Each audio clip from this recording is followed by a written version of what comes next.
miles away from Vegas. Pick a couple of really American style snack. We got a deli style mustard pretzel. You definitely don't see this in the UK. Next up, we got a Jack Lane barbecue beef jerkies. So Americans.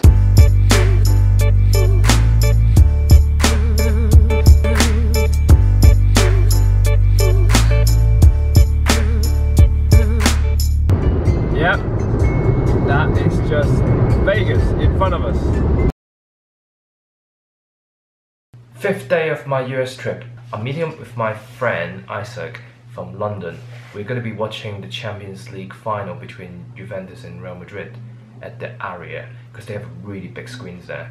So I think I'm going to go to that Play Some Cash game just before the game starts and check out the actions and see how it goes from there. I'm very looking forward to the day. It'll be the first vlogging for poker since I started this. Yeah, I just want to play. That's why I'm here. So let's go.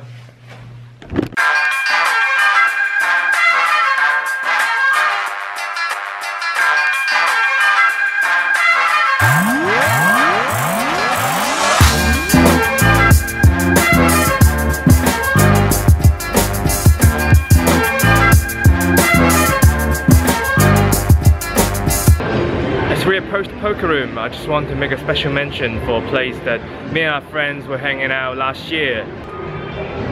Okay, you know who you are, you know what I'm talking about. Yes, the nachos, the wine and the steak. Yes, brilliant place, Javier's, and they were very nice to us last year.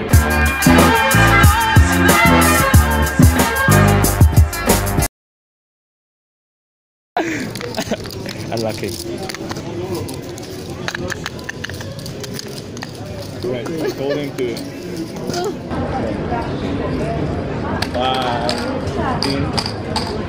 Thank you. Just cash out $1,831. Obviously, you got to tip the dealers in the US, so I would have made more if the tipping was a bit less generous. Anyway, I only sat down for less than 2 hours, so to be up 800 bucks on 2.5 is a really good result. I got a few interesting hands, so I'm going to sit down now before the Champions League game kicks off to talk about them. I signed up to the 2.5 at around 9:30 this morning. I was seated straight away.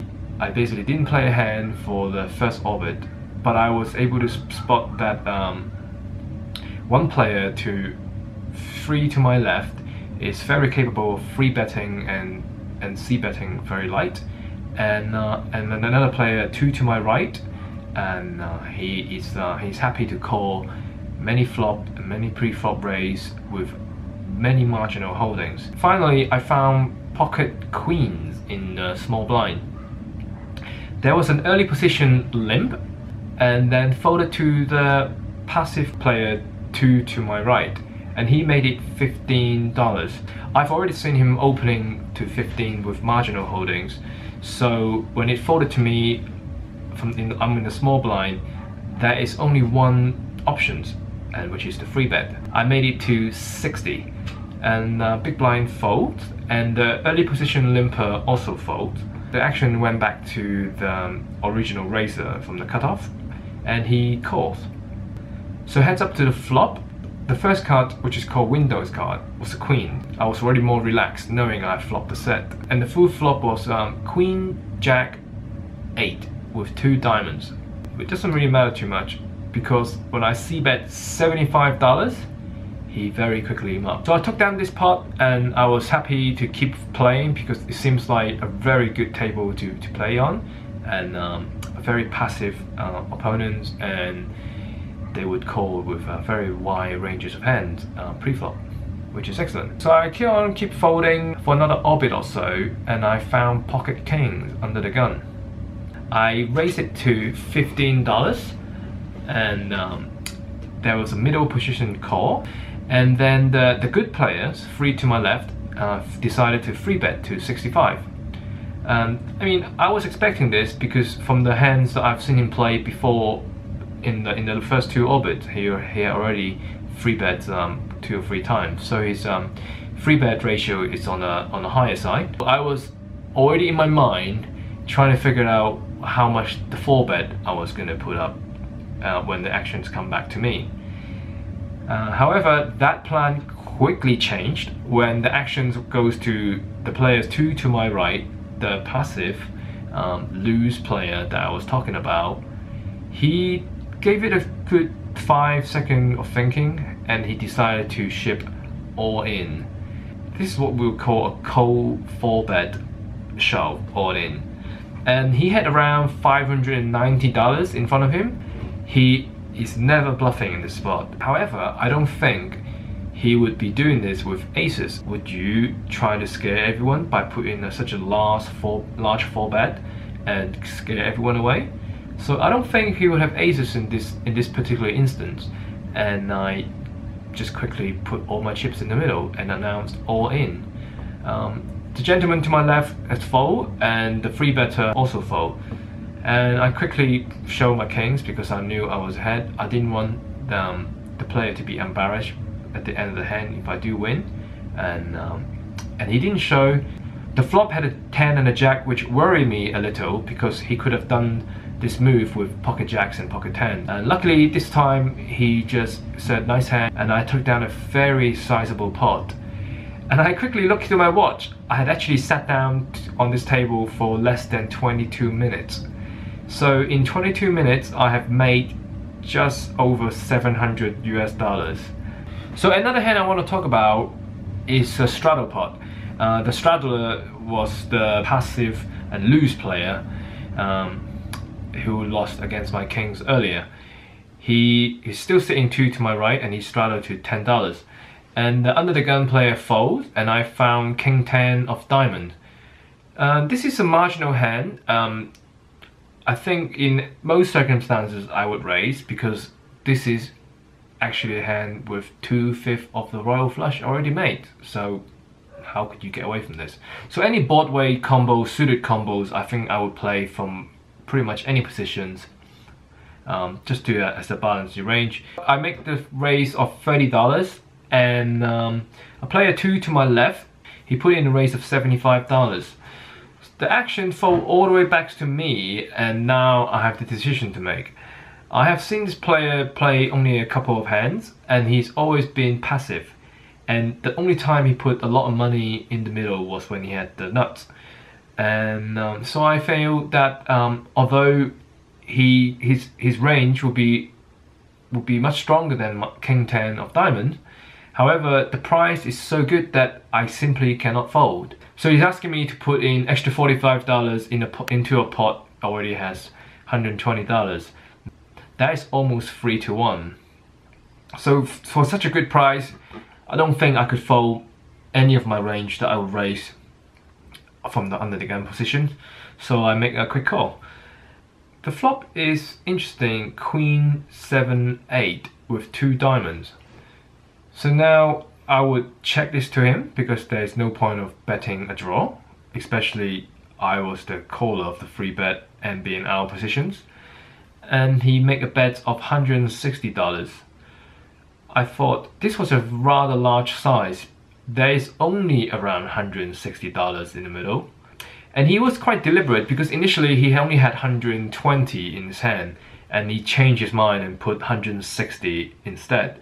So he really wants to either extract value or try to get me to fold. I think it would be the former because I feel that he wants the maximum value from his hand and wants to protect against straight draw, flush draw, and maybe ace queen and some king queen hand that would have a pair and have some equity again in his hands. And he could quite easily have aces in this hand here. It makes sense because he make a small 3-bet pre-flop in positions and make a very sizable bet on the flop when there's a flush draw and a queen on the board. But I don't think he will be doing this with pocket queens and with the top set and the nuts, because why would he want to get rid of me when there's when he has such a good hand with the nuts with the top set? But maybe he knows I might think this way and he makes a large bet just to make me think that way and call him with some lesser holding. But with him having over $1,000 behind even after this flop bet, and I still have some equity against his entire range. Even the strongest hand like queens, I could still hit an ace for diamonds, for example, to make the nut flush, or any of the diamond that is not an 8. I'll still make a second nut flush, and I would most likely be winning if I hit those cards. Or if I can hit a 10 or jack or even an ace, I would improve my equity by having a gut shot or some straight draw opportunity. And so I thought, even though the price is terrible, I would have to make a one call just to see what he does on the turn. So after some deliberation, I finally called 160. The turn was 7 of club.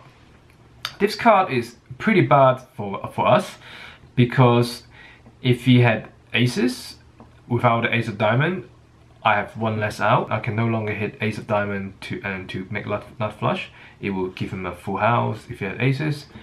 If he had ace queen or king queen, which I don't think he would have, ace king and kings, I'm drawing pretty thin.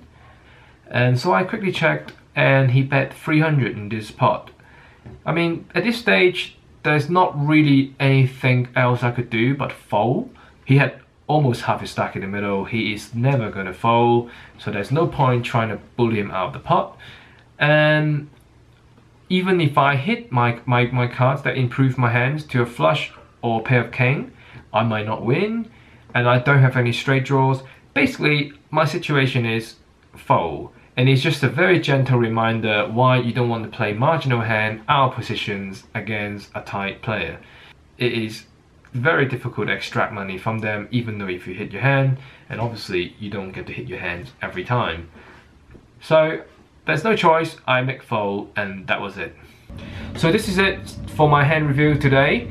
If there's anything you want to comment about the hands, please do make a comment below. I think the king 10 hand is one to really discuss about whether I should call the flop or not with the flush draw. Is it a good play? Is it a bad play? Do tell me, do share your opinions. I would love to hear from you. So yeah, put it all down in the comment below, and there'll be more poker hands coming, because I'm going to be playing poker pretty much every day for the next 7 weeks. And I will be doing some tournaments as well as cash games. I'll be mostly playing 2-5, and I might jump up to 5-10 sometime at the Bellagios. We don't know yet. We're just gonna see. Take it easy, go with the flow. Thank you so much for watching. Subscribe to my channel, and see you next time. Thank you. Ciao.